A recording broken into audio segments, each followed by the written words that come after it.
Jusqu'à 13h, Côte-Nord. Attitude. Côte-Nord. Côte-Nord. Attitude. Eh bien, bon midi, bienvenue à notre émission d'actualité et d'affaires publiques à Pure FM, Côte-Nord Attitude.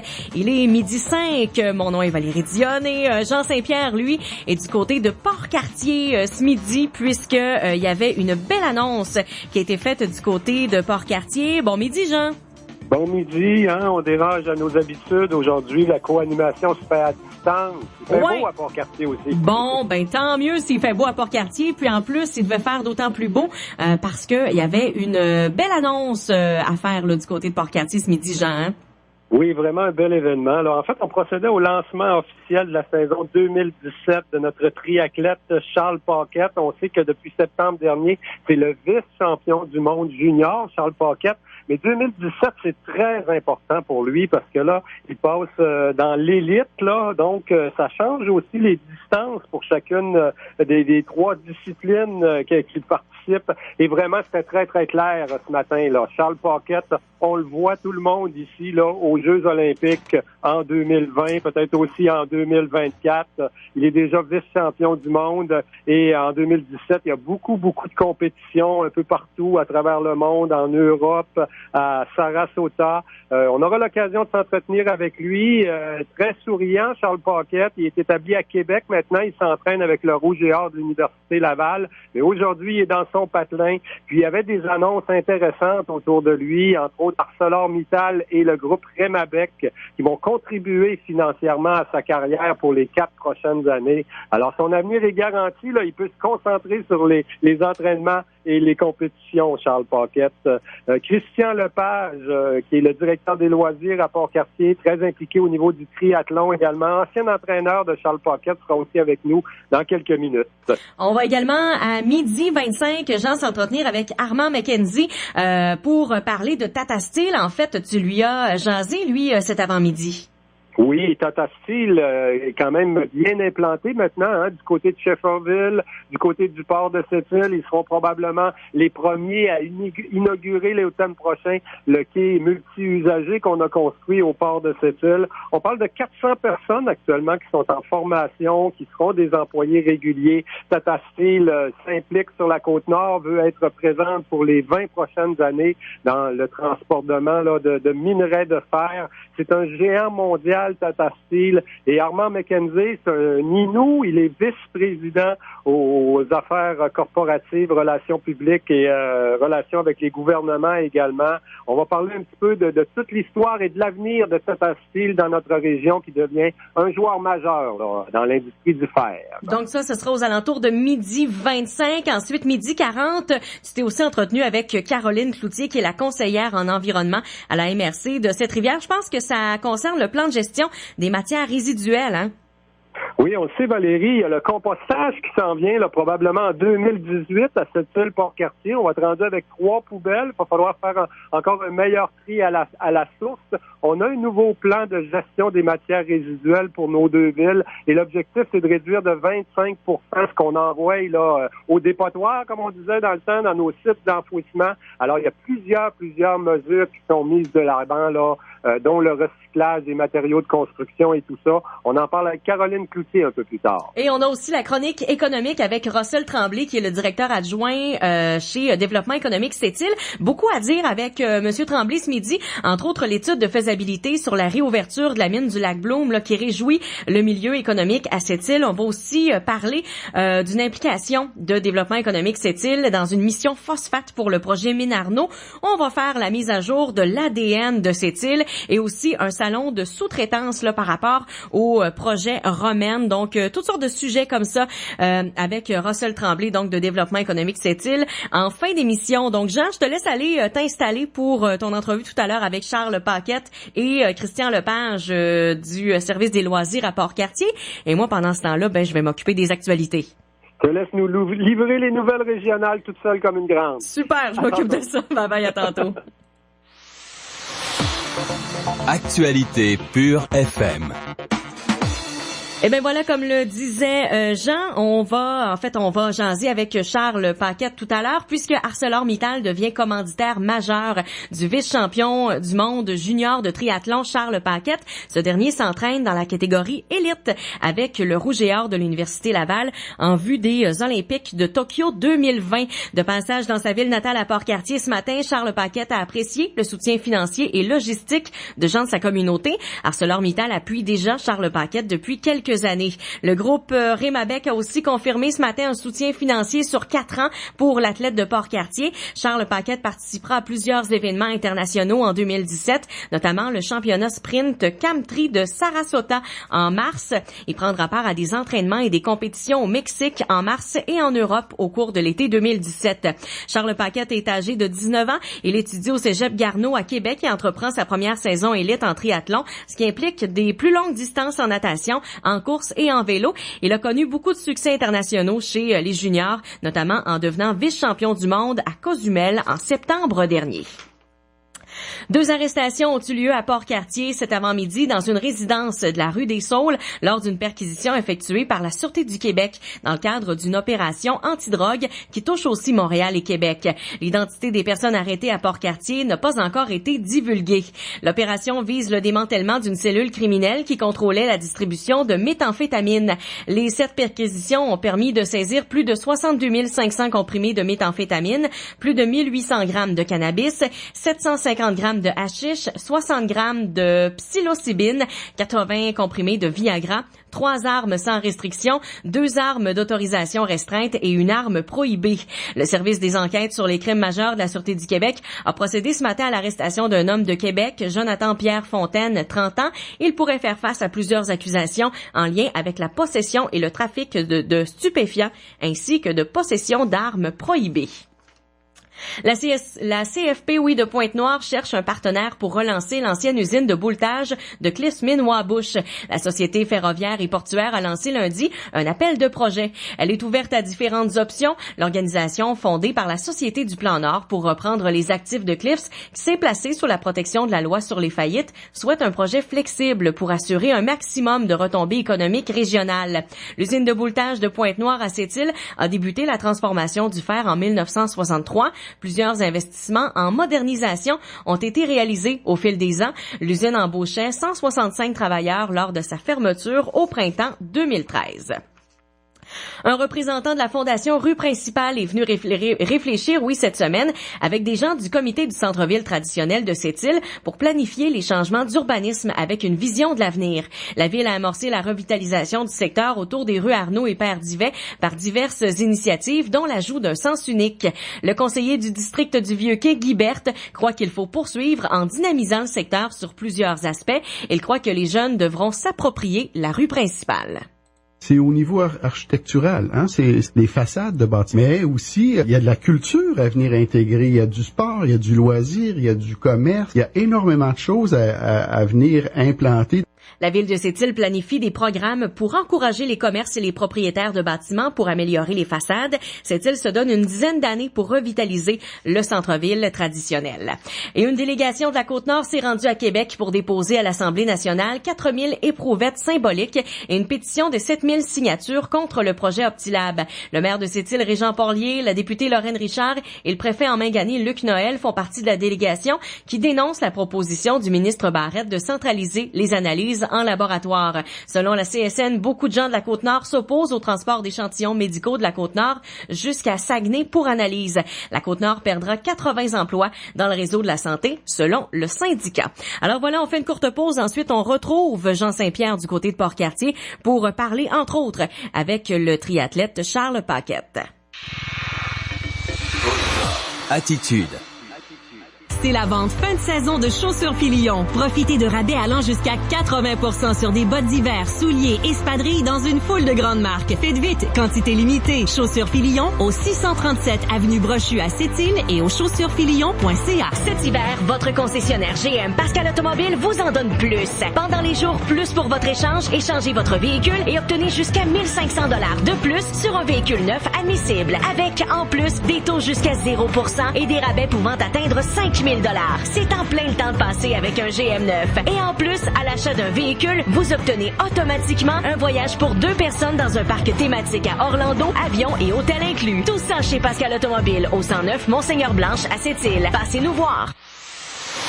Bonheur PM. Allô, c'est David. C'est moi qui ai le bonheur de vous accompagner pour votre retour à la maison. Je vous propose une émission simple où se côtoie un peu d'infos, de sport, de potins showbiz, un brin de folie et surtout la meilleure musique. Je vous attends du lundi au jeudi dès 15h.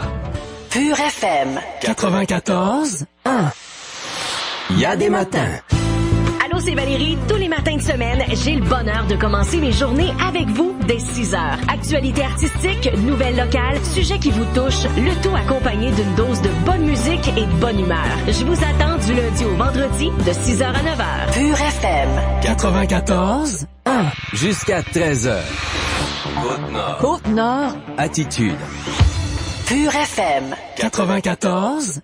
Donc, Jean, tu es du côté de Port-Cartier et tu t'entretiens ce midi, entre autres avec Charles Paquette, qui est triathlète. Oui, actuellement, je suis dans le bureau du directeur des loisirs à la ville de Port-Cartier, Christian Lepage, qui nous accueille. Et Charles Paquette est avec nous, même s'il est basé à Québec. Là, il s'entraîne avec le Rouge et Or de l'Université Laval, sans doute avec beaucoup de bonheur, qui était de retour dans son patelin ce matin. En fait, on procédait au lancement officiel de sa saison 2017, ce qui nous rappelle tout le succès qu'il a connu en 2016. Il est devenu quand même vice-champion du monde en triathlon à travers le monde. Donc, la compétition qui avait lieu à Mexique par un temps très, très chaud en septembre dernier.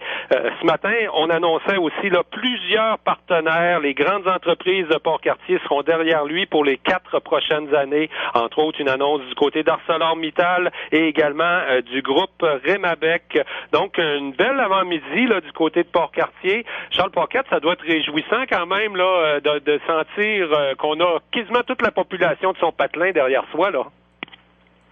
Oui, en fait, c'est vraiment le fun d'avoir beaucoup de partenaires comme ça, puis c'est vraiment un bon support qui aide un peu à la motivation à chaque jour, puis c'est un peu une tape dans le dos, comme on croit en toi, puis on sait que t'es capable, puis c'est sûr que c'est le fun d'atteindre, d'avoir du monde qui te soutient dans mes objectifs, là, puis dans mon atteinte peut-être de mon rêve, là, je dirais.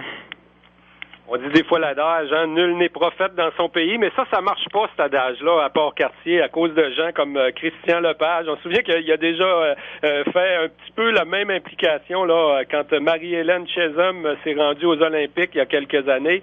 Charles, j'aimerais ça rappeler quand même 2016, c'est une année très particulière. On te voyait venir depuis quelques années comme triathlète, mais 2016, de loin ta meilleure saison à vie, ça s'est terminé avec un couronnement du côté du Mexique. On l'oublie pas, la saison 2016. C'était quand même ta dernière dans les juniors, hein? Oui, c'est ça, exactement. C'était ma dernière année junior, puis j'en ai profité, je pense, pour peut-être me gâter un peu, quasiment, je dirais, puis avoir mes meilleures courses à vie, vraiment des grosses performances, puis j'ai atteint mes objectifs, tout ce que je visais. J'ai vraiment une grosse progression, je dirais, puis j'ai appris beaucoup. J'ai fait des courses de haut niveau, puis c'est ça, je me suis amusé, puis c'était vraiment le fun. Je suis content de mes performances, là. Comment tu l'expliques, ton succès en 2016, C'est la rigueur à l'entraînement, quoi. Tout est là quand même. Nous autres, on te suit, quand il y a une compétition à l'international, mais entre 2 compétitions, puis tout au cours de l'année, on s'entraîne. C'est peut-être même particulier, des entraînements pour le triathlon, parce que c'est quand même 3 disciplines, De la natation au vélo, c'est assez différent aussi, comme entraînement. Oui, c'est sûr que c'est pas facile d'essayer d'entraîner les 3 sports. Puis justement, je crois que j'ai réussi l'an dernier à vraiment progresser dans ma course à pied. Puis j'ai vraiment travaillé fort. Mais tout au long de l'année, sérieux, je me suis vraiment amusé. J'ai vraiment un bon groupe d'entraînement. Puis j'étais allé en Europe, j'ai travaillé fort avec des athlètes de très haut niveau, des Australiens qui sont dans les meilleurs au monde. Puis j'ai vraiment appris. Puis je crois que c'est ça, j'ai fait du bon travail. Puis ça a été payant. Officiellement, ce matin, c'était le lancement de ta saison 2017. Il y a encore beaucoup d'entraînement. Ça doit déjà commencer, pas tard après les fêtes. On s'est mis à l'entraînement du côté de l'Université Laval. Tu étudies au Cégep Garneau. Tu t'entraînes avec le Rouge et Or de l'Université Laval. Il y a aussi plein de compétitions en Europe à l'international pour toi en 2017, là. Oui, en fait, c'est ça. Dans le fond, là, je vais aller en Floride pour le mois de mars, mais surtout cet été, je vais faire une Coupe du Monde en Europe, en Italie, puis essayer de viser peut-être les championnats du monde à Rotterdam en fin septembre. Là. Christian, on le sait, le triathlon, en fait, tu es très impliqué au niveau du vélo, de tout ce qui se passe dans le sport, comme au niveau de ton emploi, mais je pense que le vélo, c'était ta discipline aussi personnelle. Charles, tu le connais depuis sans doute sa tendre enfance, là, tu l'as entraîné, tu l'as suivi. Est-ce qu'on a vraiment un athlète qui s'en va vers les Olympiques de Tokyo en 2020, là, ici à Port-Cartier? Regarde, Jean, je pense que oui, hein, c'est le triathlon, la beauté de la chose, c'est un chronomètre qui détermine le gagnant. C'est que c'est pas des, y a pas d'autre façon de faire que d'arriver premier. Alors, Charles, avec tous les entraînements qu'il y a maintenant au niveau de la course, du vélo et de la natation, ben regarde, il est capable de voir ses standards améliorés. Il voit que ses temps baissent. Il est capable d'analyser également les temps des autres, des meilleurs au monde. Fait que c'est vraiment envisageable. Il est vraiment focus pour Tokyo 2020 qui s'en vient d'ici 3 ans et demi. Alors, oui, je pense que c'est un petit gars qui est très, très discipliné. C'est pas évident, là. On parle tout le temps d'une 20aine d'heures par semaine d'entraînement, sans compter que c'est un jeune étudiant également. Fait que, puis, en plus, parmi tous ces voyages qu'il a à se déplacer pour aller à ces compétitions-là. Fait que, veut pas, ça demande vraiment du courage et de la détermination pour être rendu ce qui est rendu là. Bravo, Christian, pour l'organisation ce matin. Là, à la blague, grand-maman Violaine Doyle, qui est la mairesse de la ville, mais aussi la grand-mère de Charles Paquette, a dit qu'elle était toujours heureuse de te remettre ta paye, finalement. Là, la ville de Port-Cartier est toujours contente de voir ce qui se fait. Mais c'est une belle réussite ce matin. Là, on a regroupé quand même, il y avait quasiment une centaine de personnes, les jeunes du secondaire 5 qui sont venus appuyer l'athlète de la place, comme on dit. On voulait quand même montrer que la population était derrière lui. Mais aussi, belle annonce au niveau financier. Là. Les gens embarquent dans l'idée. Là. Oui, Jean, tantôt tu mentionnais le cas à Marie-Hélène. Marie-Hélène, regarde, ça a été tout un athlète encore de chez nous qui a fait la meilleure prestation de l'histoire olympique canadien féminin en judo avec une 5e place à Athènes. Mais Marie-Hélène, tous ses recours financiers, tout leur support financier ont été émis vraiment après les Jeux d'Athènes dans le but pour les Jeux olympiques de Beijing. Mais Charles, ce qui est beau là présentement, c'est que c'est vraiment en vision des Jeux olympiques de 2020 qui est en mesure d'aller chercher du support financier. Puis c'est vraiment là qu'on en a besoin. C'est une fois que tu es connu, les commandites peuvent rentrer un petit peu plus facilement. Fait que le support que l'on a eu aujourd'hui d'ArcelorMittal, de Remabec, de PCR, de Brunet, qui ont secondé vraiment là, notre athlète chez nous. Et évidemment, la compagnie Feld, qui est quand même un équipementier au niveau du cyclisme. S'il arrive un pépin à Charles, qu'il soit en Australie ou qu'il soit en Espagne, il sera toujours en mesure de se retrouver un vélo s'il est brisé ou quoi que ce soit de même. Fait que ça a été vraiment une belle semaine. Puis, regarde, comme Charles disait tantôt, c'est une bonne claque dans le dos. C'est « Vas-y, mon homme, t'es capable ». Je me souviens que Marie-Hélène, on était quand même dans un meilleur contexte économique. Là, le prix du fer était probablement meilleur sur les marchés mondiaux à l'époque. C'est pas si évident que ça pour les compagnies. Là, il y en a des grosses, Arcelor, Remabec, puis il y en a des plus petites aussi qui s'associent à lui. Quand même de contribuer financièrement pour ces compagnies-là. Est-ce qu'ils sont durs à convaincre les gens d'affaires dans un projet comme ça? Alors, regarde, Jean, quand tu crois en quelque chose, je pense que c'est beaucoup plus facile. Les gens qui ont donné présentement, qui encouragent Charles, c'est le plus beau, là, c'est qu'ils l'encouragent.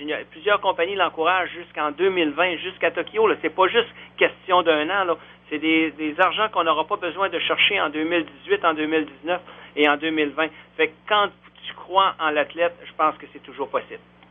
Charles Paquette, j'ai l'impression que le message un peu là de ta communauté natale aujourd'hui, c'est de dire concentre-toi sur tes entraînements, sur ton évolution, parce que c'est cette année là, tu changes les distances. Là, c'est important passer de junior à l'élite. Là, c'est plus tout à fait la même game pour toi. Les gens, ce qu'ils voulaient te dire à Port-Cartier, c'est regarde, on va s'occuper de tout l'aspect financier. Toi, occupe-toi de t'entraîner comme du monde. C'est un peu ça comme ça que tu le prends? Ouais, surtout aussi, puis comme un gros support, là, c'est sûr que c'est pas facile, ça coûte beaucoup de sous, puis j'ai des grosses journées, puis j'ai pas vraiment le temps de travailler avec le sport comme ça, puis l'été, on sait, je suis pas au Québec, je suis pas au Canada, je suis partout, donc travailler pour moi c'est vraiment difficile, puis il y a beaucoup les partenaires ils m'aident vraiment à travers ça, puis ils m'enlèvent vraiment un stress des épaules, puis ils me disent c'est ça là. On est avec toi, puis on te supporte, puis on on veut que tu performes, là, puis on veut que tu nous représentes, on est fiers de toi. Donc c'est vraiment, ça fait chaud au cœur là, d'avoir des bons partenaires comme ça, là.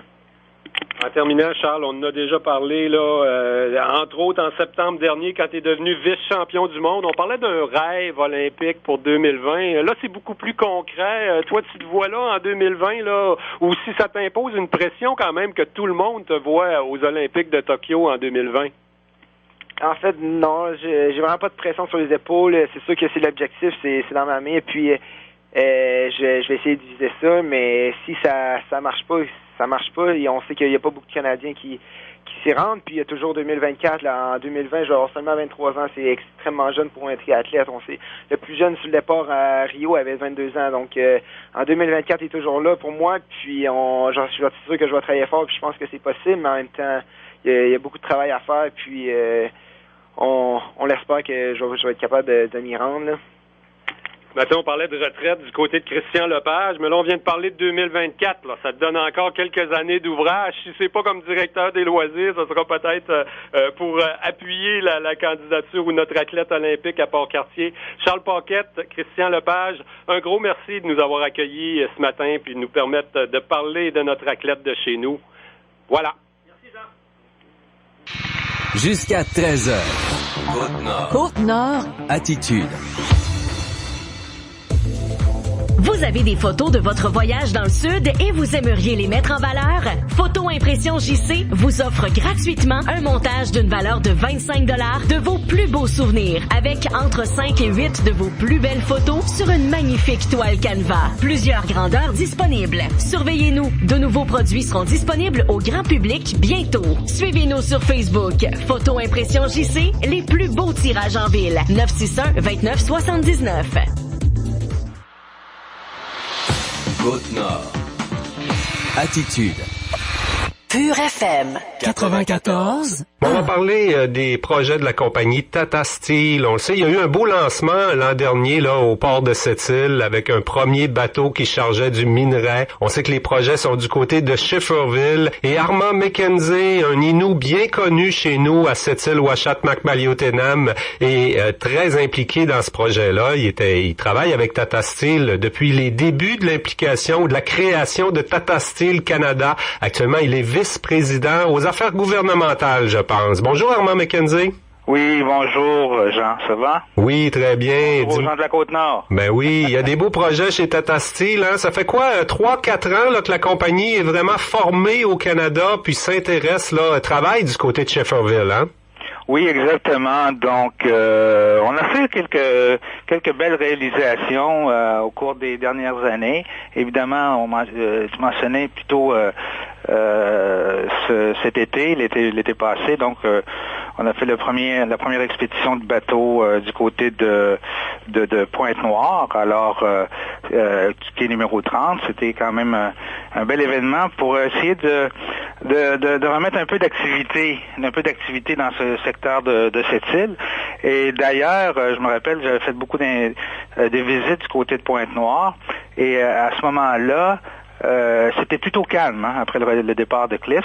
Et puis, on a fait beaucoup d'efforts avec le gouvernement du Québec, les gens du milieu, pour s'assurer que le gouvernement du Québec fasse l'acquisition des installations portuaires et ferroviaires de Pointe-Noire. Oui, ça a favorisé les projets de Tata Steel Canada, hein, la reprise, la création de la SFP de Pointe-Noire. Là, c'est un partenaire majeur. Peut-être expliquer, Armand, c'est qui exactement Tata Steel? C'est un grand géant minier indien, mais il y a des partenaires aussi, hein, comme New Millennium et le gouvernement du Québec, bien sûr. Exactement. Donc, récemment, je pense au 1er novembre dernier, on a finalisé les ententes commerciales pour la prise de participation du gouvernement du Québec dans Tata Steel. Alors, dorénavant, les actionnaires de Tata Steel Minerals Canada, donc du projet DSO qui est à Schefferville, c'est Tata Steel, à peu près autour de 75%, et puis 18% c'est le gouvernement du Québec,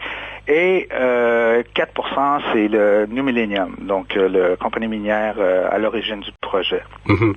Et puis, bon, là, on va de l'avant, quoi. Est-ce qu'on est en train de développer développer une deuxième mine. Le projet, c'est ce qu'on appelle un projet DSO. Là, c'est un projet sérieux quand même qui va nécessiter des investissements, mais avec le prix du fer qui s'améliore sur les marchés mondiaux, ça devient des projets intéressants quand même.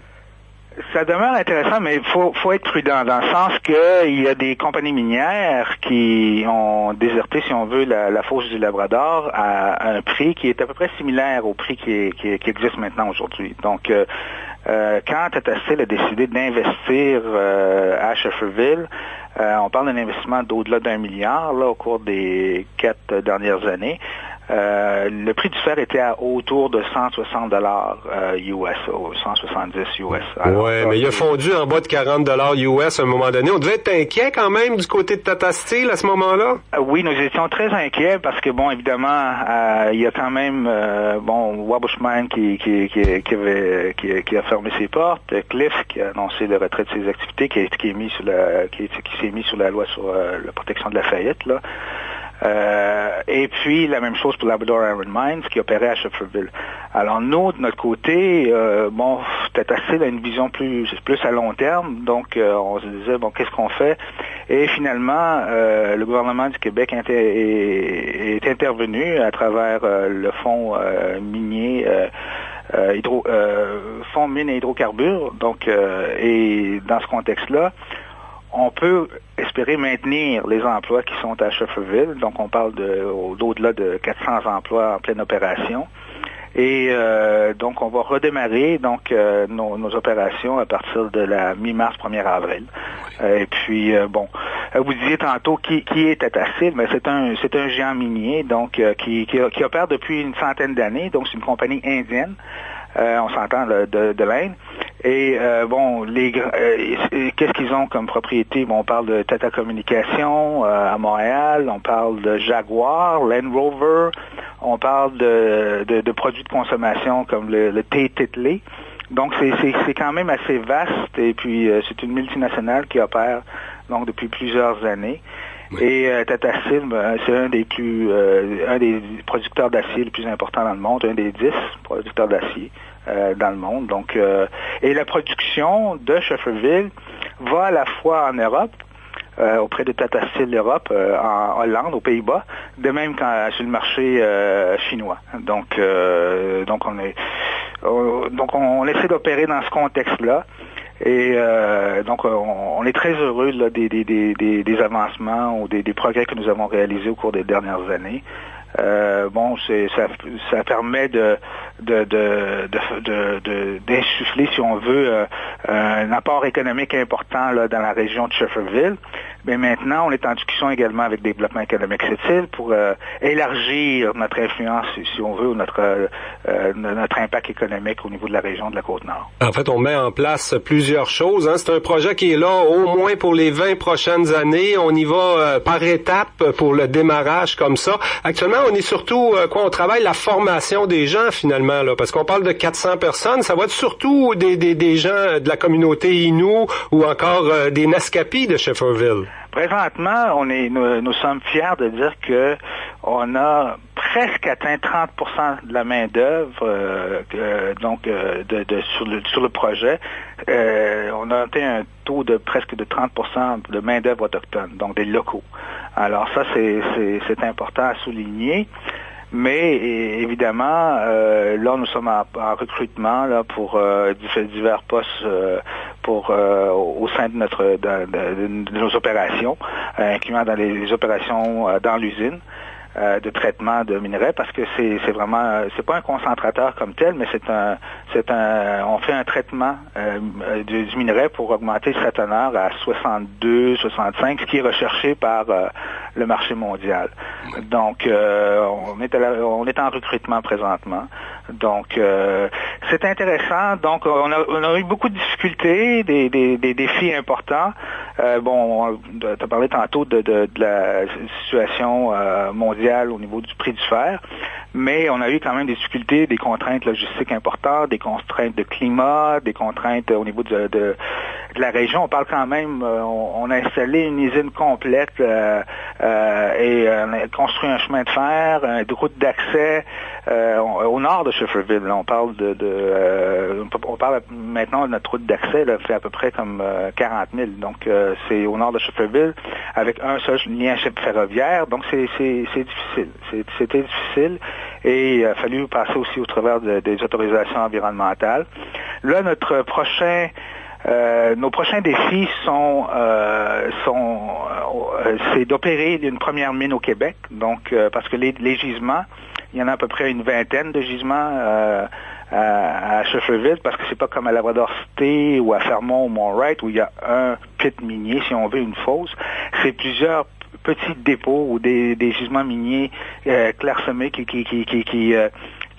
longent la frontière du Québec-Labrador. Alors, jusqu'à maintenant, nous avons opéré du côté du Labrador et nous allons maintenant, à partir de 2017, sujet aux autorisations gouvernementales, opérer du côté québécois de la frontière. Oui, j'imagine qu'on a étudié le terrain quand même. Il y a du minerai de fer en masse pour travailler pendant 20-25 ans, peut-être plus? Absolument. Écoute, on parle pour le gisement québécois, c'est le plus important gisement. On parle d'une quarantaine de millions de tonnes. Alors, c'est assez pour opérer pendant plusieurs années. Et puis, donc, c'est notre prochain défi. Et évidemment, avec la collaboration du milieu à cette île, c'est de s'assurer de faire la première expédition, disons, à l'automne prochain, nos premières expéditions à partir du quai multi-usagé, dans lequel Tata Steel et New Millennium ont investi 50 millions de dollars en coparticipation avec le port de cette île et qui a créé, ma foi, peut-être au-delà de près de 1000 emplois en région.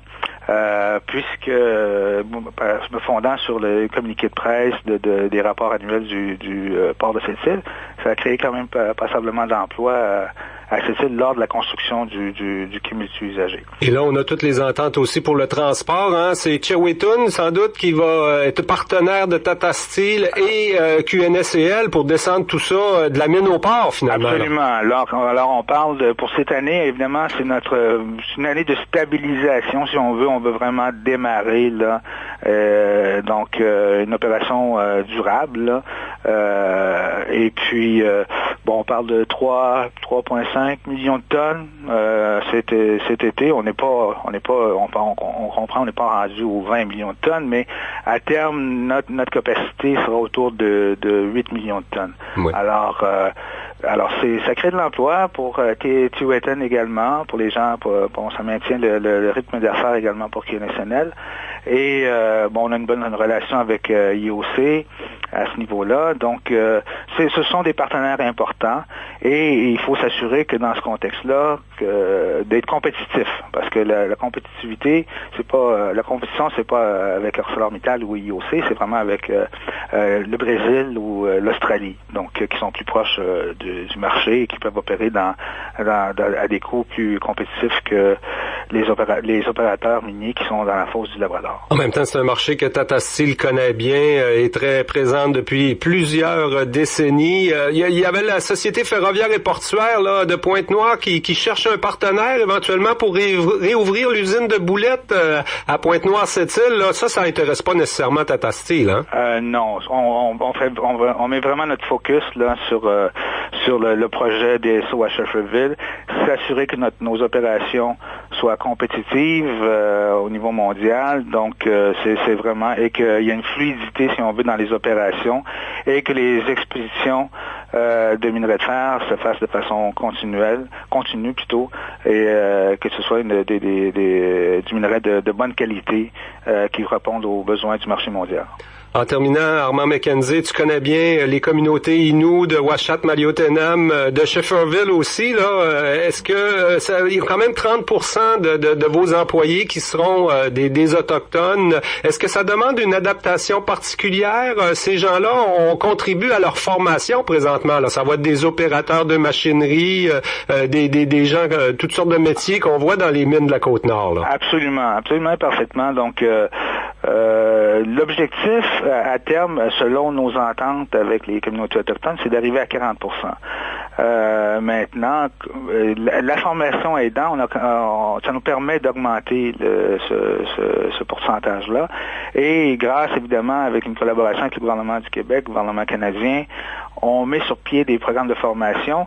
Ma foi, on a fait beaucoup de formations au niveau de différents postes qui sont liés aux opérations minières, autant avec la communauté Innu de Naskapi, communauté Innu de Shefferville et de Ouachat et Maliotenam.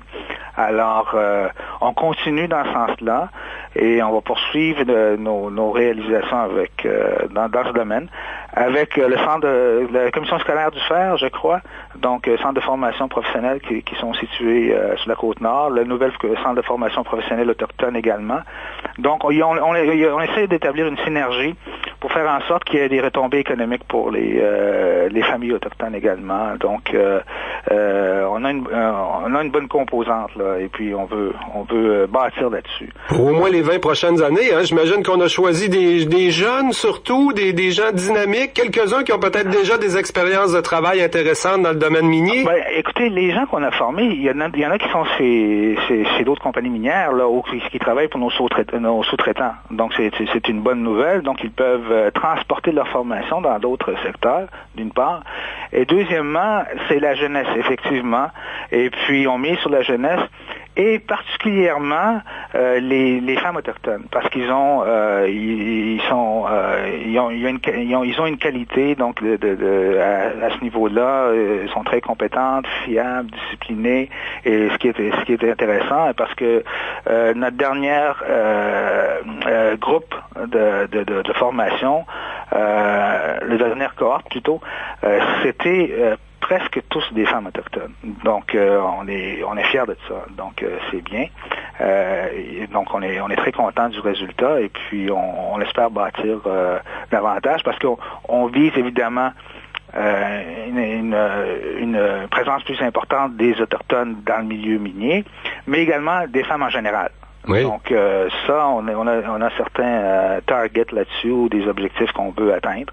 Et ça, la participation des femmes autochtones dans le workforce ou la main-d'œuvre sur le site, c'est important pour nous.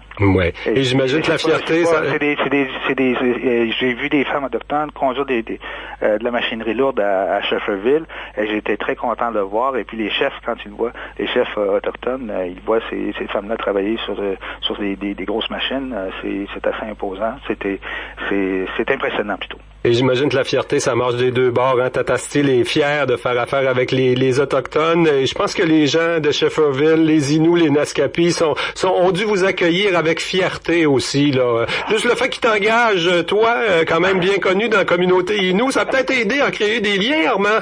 Ben écoute, je pense que ils ont au sein de l'entreprise, évidemment, quelqu'un qui peut parler pour eux, mais non seulement, mais pour la région aussi. Hein, c'est important pour la région de la Côte-Nord. C'est important d'avoir un Québécois qui puisse parler pour les intérêts de la région. C'était. Et puis, mais vous savez, c'est la relation avec les communautés autochtones ou blanches.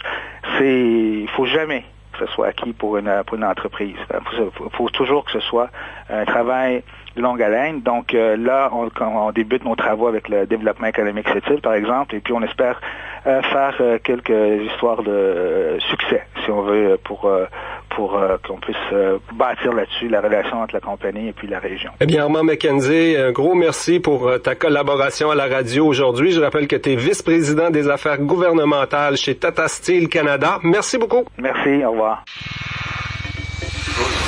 Attitude. Les 7 sièges passagers de l'Outlander 2017 de Mitsubishi sont pour ceux qui partent en voyage entre amis. Ont 3 enfants et 2 chiens, 4 enfants et un chien, des quintuplés. Son système d'atténuation de collision avec détection des piétons est pour ceux qui circulent en zone scolaire, qui croisent quelqu'un sur son téléphone ou des ados. Sa capacité de remorquage est parfaite pour les campeurs. Les adeptes de moto et de bateau. Son super contrôle intégral est idéal pour aller dans le nord, dans le bois, à la montagne, dans la boue. Lorsque nous avons conçu l'Outlander 2017 de Mitsubishi, nous avons pensé à vous et à tout ce que la vie vous réserve sur certaines versions. Mitsubishi, mieux construit, mieux garanti. Passez nous voir chez Côte-Nord Mitsubishi. Imaginez votre voyage de rêve. Et maintenant, imaginez que vous gagnez ce voyage. Résident de Sept-Îles et Port-Cartier, en cette année 2017, achetez ou vendez votre propriété avec l'équipe France Pelletier et vous pourriez gagner un crédit voyage d'une valeur de 3 000 $ vers la destination de votre choix en collaboration avec Club Voyage Côte-Nord. Détails et règlements auprès de l'équipe France Pelletier. 88 968 88 87 ou 88 766 88 88. www.francepelletier.ca. Quand on parle de bonne affaire, on parle de la liquidation. Grande sélection d'ensembles de chambres, de matelas de toutes les grandeurs, de bases de lit, de cuisine et de salon, avec des prix des plus compétitifs dans la région. La liquidation du 460 Place du Commerce. Côte-Nord. Attitude.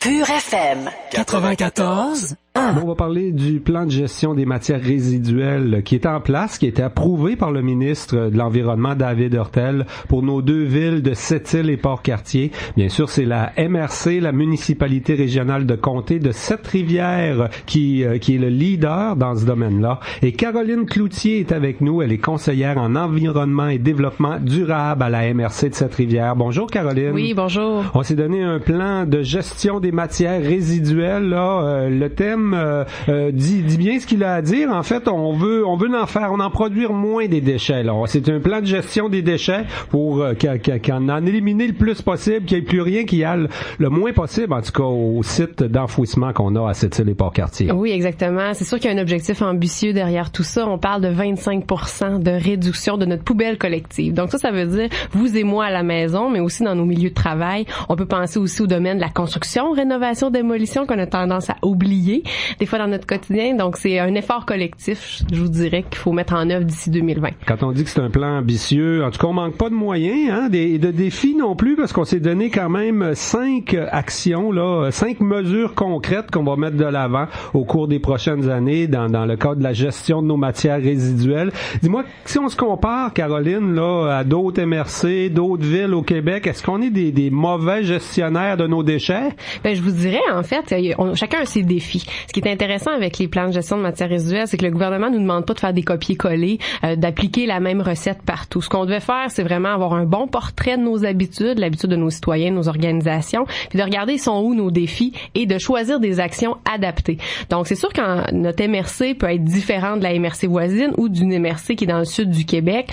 Nous, on a juste à penser au caractère linéaire de nos municipalités. On est le long de la côte. Donc, c'est sûr que les défis sont différents. Maintenant, si on regarde notre performance, parce que je pense que c'est de ça que vous voulez parler, c'est certain qu'on est supérieur en termes de performance à l'élimination. Ce que je veux dire, c'est qu'on enfouit plus de déchets par habitant. Supérieur, c'est pas positif, non, ça, là. Dans ce cas-ci, c'est pas positif. En fait, c'est ce qu'on réalise, c'est qu'on enfouit plus de déchets par habitant par année que la moyenne québécoise. Mais tout n'est pas si noir. On a une bonne performance quand même au niveau résidentiel. C'est vraiment au niveau de nos milieux de travail qu'il faut justement travailler plus fort. Mm-hmm. Et là, on s'est donné plein de moyens pour ça, là. En fait, le plan d'ici 2020, il met tout en place, il inclut même, là. À un moment donné, on va composter à Sept-Îles. On va avoir trois poubelles, puis on va devoir trier nos affaires comme faut, là. Oui, vous avez tout compris. En fait, dans les 50 mesures qu'on a dans notre PGMR, une des mesures qui est vraiment au cœur de ce plan d'action-là, c'est tout ce qui est système de valorisation de nos matières organiques.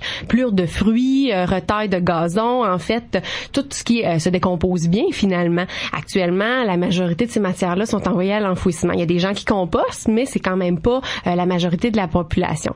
Donc, ce qui est vraiment inscrit dans notre plan d'action, c'est que je donne des dates. Donc, en 2018, 2019, nos municipalités, soit Port-Cartier et Sept-Îles, devront mettre en place un système. Je peux citer l'exemple de la ville de Sept-Îles.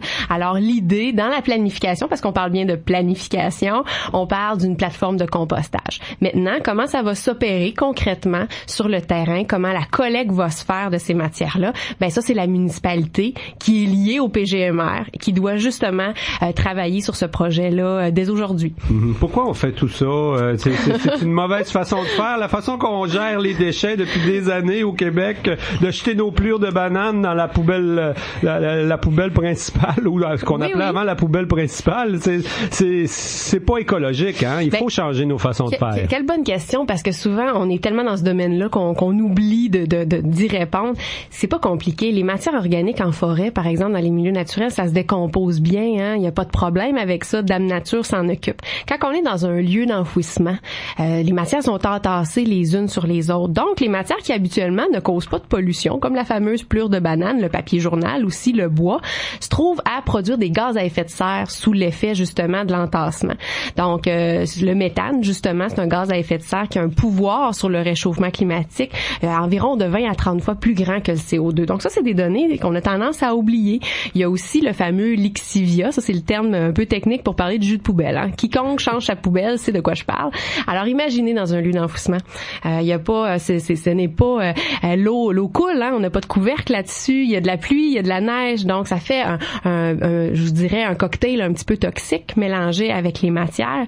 Et ça aussi, il faut le traiter. C'est des milliers de dollars, voire des fois des millions quand on parle de nouvelles installations pour la municipalité, dans ce cas-ci, la ville de Sept-Îles qui gère le lieu d'enfouissement. Donc, c'est un investissement aller vers une voie alternative comme le compostage. C'est qu'on vient à la fois réduire la pression sur notre lieu d'enfouissement, il va durer plus longtemps, on va mettre moins de choses dedans et on va réduire aussi la pollution sur nos milieux naturels.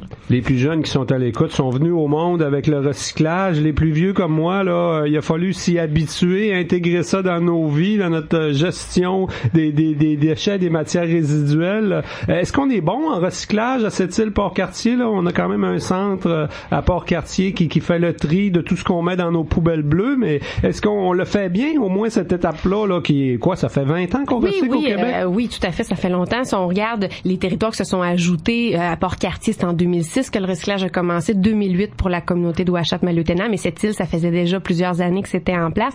Ce qu'on réalise, c'est que la qualité est quand même bonne. Donc, ce que les gens mettent dans leur bac, il y a des secteurs qui sont meilleurs que d'autres, c'est certain. Tu sais, on voit un peu de disparité sur le territoire, mais les matières sont relativement de bonne qualité. Le problème, c'est la quantité. Si on regarde justement le portrait qu'on a fait avec le PGMR, ce qu'on réalise, l'exemple des milieux de travail est assez éloquent, là. 25% le taux de récupération des matières recyclables. 25%, l'objectif au niveau national est de 70%. Donc, vous voyez où est-ce qu'on a vraiment du travail à faire. Il y a des entreprises extrêmement performantes qui recyclent efficacement. Il y a des entreprises qui mettent peu de choses dans leur bac bleu. Donc, il faut travailler beaucoup sur ce front-là. Mm-hmm. Et parmi les moyens, là, quels sont ceux qui vont être les plus difficiles? On parle de 50 mesures. Là. On ne pourra pas toutes les nommer. Par contre, on peut dire que sur le site Internet de la MRC de Sept-Rivières, là, le document est là au complet. Là. Le plan de gestion des matières recyclables, ça doit être assez facile à trouver en tapant Sept-Rivières sur Google. On va arriver sur le site de la MRC assez facilement. Quels sont les plus grands défis, d'après toi, dans les 50 mesures là, qui vont être difficiles, qui demandent des changements d'habitude de vie pour les gens? Ben, je vous dirais, peut-être pas le plus difficile, mais je vous dirais qu'il représente un bon défi pour la MRC, c'est qu'on a un tout nouveau thème, celui-là des dépotoirs clandestins. Vous savez, c'est une réalité qu'on a sur notre territoire. Quiconque fait du plein air, hein, on le sait, des fois on tombe sur toutes sortes de choses dans nos balades en forêt. Puis c'est la première fois que le gouvernement nous demande au MRC d'intégrer la problématique des dépôts sauvages dans nos PGMR. Donc on a enfin je vous dirais, une corde à notre arc là, pour pouvoir agir. Maintenant, ça fait 30 ans qu'on nettoie puis ça fonctionne pas. Donc, on veut changer notre manière d'intervenir. Puis j'en dis pas plus parce qu'il y a des très belles choses qui s'en viennent. On travaille déjà dans la mise en œuvre. Fait que ça, c'est peut-être un défi qu'on a supplémentaire. Parce que le recyclage, on est là-dedans depuis longtemps. Compostage, je veux pas, il y a plusieurs municipalités qui le font déjà. Fait qu'on peut avoir des belles inspirations pour implanter des choses chez nous. Mais le thème des dépotoirs clandestins, c'est un enjeu et un grand défi pour nous. On parlait là de la récupération des débris de construction, rénovation, démolition. Je pense que la création de l'éco-centre là à Sept-Îles, c'est déjà une bonne étape. Hein? Je sais pas si les gens ont pris l'habitude d'aller porter les bonnes affaires au bon endroit. Mais depuis quelques années, on faisait la récupération des RDD, là, des déchets. Comment est-ce qu'on les appelle? Les résidus domestiques dangereux. Dangereux, oui. Ça, l'habitude se crée. Il y a des moments, mais là, l'éco-centre, ça donne une chance aussi. Là. Tout à fait. En fait, c'est vraiment des services de proximité qu'on a besoin. Puis dans dans le plan de gestion, on en parle parce que peut-être vous avez vu les sites comme celui de Pentecôte, Moisy, Clark City récemment en 2016 se sont mis en place. C'est comme, je dirais, des écocentres de périphérie. On les appelle les aires de réception des matières résiduelles dans le jargon. Mais ces sites-là, évidemment, ça donne un service à tout le monde, accessible dans le cas des 2 écocentres à l'année. Par contre, vous avez dit, est-ce que c'est connu? Celui de Sept-Îles gagne à être connu encore plus. Les gens l'apprécient. Donc, je vous invite à découvrir ce service gratuit. Et là, c'est un plan jusqu'en 2020. Il faut bien comprendre que le ministre l'a approuvé. C'est parce que ça marche de même. Hein? Partout au Québec, on se dirige vers de nouvelles façons de faire dans la gestion. Les écocentres, c'est apparu dans les autres municipalités du Québec aussi. Le compostage, on est dans les normes. Là. Ça devrait se faire quoi, en 2018, 2019? Oui, c'est ça. Donc, on regarde un horizon 2018-2019. Les gens vont en entendre parler de toute façon parce qu'il va y avoir des campagnes d'information. Il n'y a pas un bac qui va vous être livré demain matin sans avoir eu de mode d'emploi préalable, ça c'est certain. Donc, les municipalités sont déjà dans leur réflexion sur comment ils vont mettre en œuvre. C'est des orientations quand même importantes. Oui, parce que c'est ça prend des infrastructures. Il faut avoir une collecte à la source là avec trois poubelles différentes, pas juste pour les citoyens, pour la municipalité. Les entreprises, les restaurateurs, il y a toutes sortes de générateurs de matière organique. Est-ce qu'en bout de ligne, on va sauver de l'argent sur nos comptes de taxes avec un plan de gestion des matières résiduelles? On va être plus vert, mais est-ce que en termes d'économie, là, il y a des économies à faire avec ça aussi? Je sais pas moi, le recyclage, on essaye de la revendre à quelqu'un, notre carton, tout ça. Oui, c'est certain que c'est un marché. Hein, souvent, on parle de sous-produits dans un jargon plus économique. Ce qu'il faut penser, tantôt je l'ai dit, l'enfouissement coûte très cher. Actuellement, il y a une grosse part de nos taxes qu'on investit comme citoyens qui sert à enfouir des matières. Et le coût d'enfouissement va augmenter, c'est certain. Donc, c'est sûr qu'à la base, il y a un investissement. Par exemple, l'implantation du compostage, il y a un investissement municipal à faire. Par contre, comment ça fonctionne avec le gouvernement? C'est que les municipalités qui sont performantes vont aller chercher davantage de redevances. C'est pas on vient pas taxer le pollueur, mais on vient donner à ceux qui sont les meilleurs au Québec plus de ristournes. Donc, c'est des programmes qui sont encourageants pour nos élus municipaux qui ont à prendre des décisions en ce sens-là. En même temps, c'est des choix de société qu'on a fait collectivement au Québec. Sept-Îles et Port-Cartier vont embarquer dans le train, finalement. Exactement. On manquera pas de travail. Eh bien, Caroline Cloutier, conseillère en environnement à la MRC de Sept-Rivières, un gros merci pour toutes ces informations sur notre plan de gestion des matières résiduelles. Parce que déchets, faut bien comprendre là qu'au bout de ça, il en restera plus beaucoup des déchets. Hein? C'est ça l'objectif. Merci. Côte-Nord. Attitude. Pure FM. 94. 1. Une station. Attraction Radio. La chronique économique vous est présentée par Développement économique Sept-Îles. Chronique économique avec le directeur adjoint chez Développement économique Sept-Îles, Monsieur Russell Tremblay. Bon midi, Monsieur Tremblay. Bonjour Valérie. On parle de 4 sujets ce midi et tout d'abord, on va revenir sur l'étude de faisabilité sur la réouverture de la mine du lac Bloom. On a appris ça la semaine dernière et ça réjouit bien sûr le milieu économique à Sept-Îles. C'est une très bonne nouvelle. On tombera pas dans les détails de l'étude de faisabilité technique, là, on n'est pas là. C'est plus la question que les gens, certaines personnes ont pu dire, on sait bien, là, ils ont encore besoin d'argent. 327 millions, c'est pas encore fait. Mais ce qu'il faut se souvenir, c'est que des projets à peu près de cette ampleur-là, on parle toujours des projets comparables, c'est à peu près 1 milliard, 1,5 milliard. Donc, d'aller chercher juste 300 millions pour réouvrir cette mine-là, c'est pas grand-chose. Donc, ça va être quand même relativement facile, relativement entre guillemets, bien évidemment, parce que c'est quand même 300 millions de dollars. Mais ça reste néanmoins que c'est un projet qui risque de voir le jour quand même assez rapidement et la facilité pour aller chercher le financement est quand même beaucoup plus là que d'autres projets.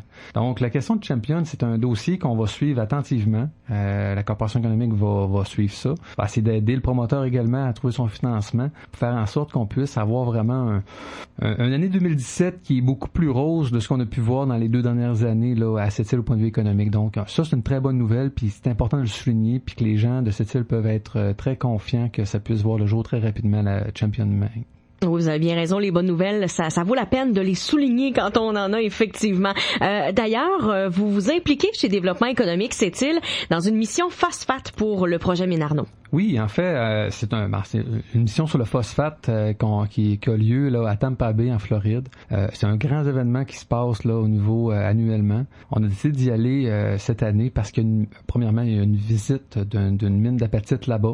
Donc, on sait que Minerno, c'est imminent. Les discussions vont très bien avec des investisseurs. Donc, est-ce que ça va ouvrir en 2017, en 2018? Je peux pas vous le dire, mais il faut être prêt. Donc, nous, notre objectif, c'est d'amener des PME là-bas pour aller visiter la mine. Bon, bien sûr, participer aux conférences qu'il y a là-bas, rencontrer des gens, des acteurs au point de vue des roches phosphatiques et de l'apatite. Et aussi les outils. Donc, savoir, OK, pour faire une mine d'apatite ou une usine qui transforme de l'apatite, c'est quoi les qualifications requises? C'est quoi les services qu'on doit offrir? Donc, ça préparerait les PME à savoir, bon, OK, si Minerno décolle assez rapidement, j'ai-tu de la formation à faire? J'ai-tu un achat d'équipement à réaliser là, pour être capable d'être prêt quand ça va voir le jour? Donc, on veut aller là-bas pour vraiment, là aussi, nos PME être capables de faire face de façon positive à ce projet là, qui est imminent là, à Sept-Îles. On parle également ce midi de l'ADN de Sept-Îles. Moi, je suis bien curieuse de savoir c'est quoi. En fait, c'est un projet que vous avez chez vous, chez Développement économique Sept-Îles. L'ADN, vous en faites la mise à jour. Oui, en fait, on avait travaillé dans les dernières années à travailler sur la marque Sept-Îles. Donc, pourquoi on appelle ça l'ADN, c'est que c'est un petit peu qu'est-ce qui nous caractérise les Sept-Îliens, puis on a créé une marque par rapport à ça, pour que les gens parlent de façon unanime de Sept-Îles. Parce que bien souvent, quand on dit que Sept-Îles est ci, Sept-Îles est ça, de façon positive ou parfois de façon négative, à l'extérieur, quand les gens reçoivent les messages qui concernent Sept-Îles, quand c'est totalement diffus les informations, les gens n'ont pas une vision claire de c'est quoi notre municipalité. Donc, ça devient que c'est plus difficile d'attirer soit des investissements, soit attirer des touristes, soit attirer carrément des nouveaux citoyens, parce que les gens ont peut-être des a priori ou des préjugés sur notre communauté. Donc, nous, dans les prochaines semaines, prochains mois, on s'est engagé là, à venir vraiment parler de savoir, OK, c'est quoi les Sept-Îliens, Sept-Îliens et Sept-Îliennes, bien évidemment, c'est quoi ces caractéristiques, qu'est-ce qu'on peut offrir aux gens quand ils viennent ici, que ce soit des touristes, que ce soit des citoyens, que ce soit des investisseurs, c'est quoi notre promesse? Donc, on va partager ce qu'on a fait comme travail avec des consultants là, de haut niveau là, qui nous ont on travaille avec nous pour faire une image de marque. Et ça, c'est un service qui est offert vraiment à tout le monde. C'est pas juste Développement Sept-Îles qui va aller parler aux entrepreneurs. Non, on est ouvert à tout le monde. Donc, si vous êtes intéressé par c'est quoi notre image de marque, c'est comment vous voulez parler de Sept-Îles, contactez la Corporation économique, puis on va se faire un plaisir d'aller vous rencontrer pour venir parler de cette image de marque de Sept-Îles. Non, c'est super intéressant, ça. Dans le fond, c'est comme la marque de commerce, finalement, de Sept-Îles qu'on va pouvoir exporter. Pour vous donner un petit comparatif, là, on n'est pas là, mais la marque Sept-Îles, qu'est-ce qu'on a mis en place? C'est un petit peu comme le I Love New York. Okay. Donc, tout le monde sait c'est quoi le I Love New York, là, avec le petit cercle, le petit cœur rouge. Donc, c'est de commencer à que tout le monde parle de la même façon de notre communauté, puis éviter peut-être des pièges qu'on tombe trop souvent là, par rapport à ce qu'on est fondamentalement ici, alors qu'on a des super de belles qualités, puis c'est ce qu'il faut mettre à l'avant. Éviter les clichés, là, finalement. Et voilà. Et en terminant cette chronique, on parle du projet Romaine. Il y aura un salon de la sous-traitance bientôt. Oui, en fait, projet Romaine, ça vient de partir ce matin là, de la part de la Corporation économique. Ça s'adresse à toutes les entreprises de Sept-Îles ou de Port-Cartier. Il y a un salon de la sous-traitance qui aura lieu le 8 mars à Havre-Saint-Pierre. Ça concerne la dernière construction du dernier barrage de Romaine, donc à Romaine 4. C'est la compagnie EBC qui a eu le contrat, puis on parle quand même plusieurs millions de clauses de sous-traitance qu'ils doivent atteindre. Donc, ils doivent donner des contrats à des entreprises de la région. Donc, EBC va être là-bas le 8 mars. Ils vont être là pour rencontrer les entrepreneurs, aussi essayer de voir comment on peut faire des partenaires d'affaires avec leurs clauses de sous-traitance. Donc, c'est vraiment une invitation à toutes les PME de cette île qui peuvent être intéressés à faire de la business sur le chantier Romaine, de prendre contact encore une fois avec la Corporation économique pour vous inscrire parce que l'inscription est obligatoire. On doit remettre les noms d'entreprises là à Hydro-Québec. Donc, c'est vraiment une activité qui est très appréciée et on parle vraiment aux bonnes personnes avec l'entreprise principale qui a le gros contrat de plusieurs dizaines de millions. Donc, ça va être vraiment une bonne chose là, pour vous faire remarquer là, auprès de cet entrepreneur-là. Là. Tout à fait. Donc, ça prend des inscriptions. On doit vous rejoindre. Est-ce qu'il y a une date limite là, pour s'inscrire? L'événement est le 8 mars. Idéalement, si vous inscrivez après le 8 mars, ça va être difficile que vous soyez présent. Donc, c'est avant le 8 mars, peut-être maximum là, d'ici le 6 ou 7 mars là, pour être capable de prévoir les dîners, tout ça là, à Havre-Saint-Pierre. Parfait. Donc, on contacte Développement économique Sept-Îles si on est intéressé. Russell Tremblay, directeur adjoint, justement, chez Développement économique Sept-Îles. Merci beaucoup pour cette chronique. Ça fait plaisir, Valérie. La chronique économique était une présentation de Développement économique Sept-Îles. Voilà, c'est ce qui conclut notre émission Côte-Nord Attitude de ce midi, mercredi le 22 février. Nous, on se retrouve 19h ce soir, les 2 soirées Pure FM. Bien sûr, Jean Saint-Pierre sera là pour vous informer cet après-midi dans Bonheur PM et va vous retrouver demain pour une autre édition de Côte-Nord Attitude, dernière de la semaine demain, où il sera en compagnie de Tommy Auger. Passez un bel après-midi et merci beaucoup d'avoir été à l'écoute de Côte-Nord Attitude.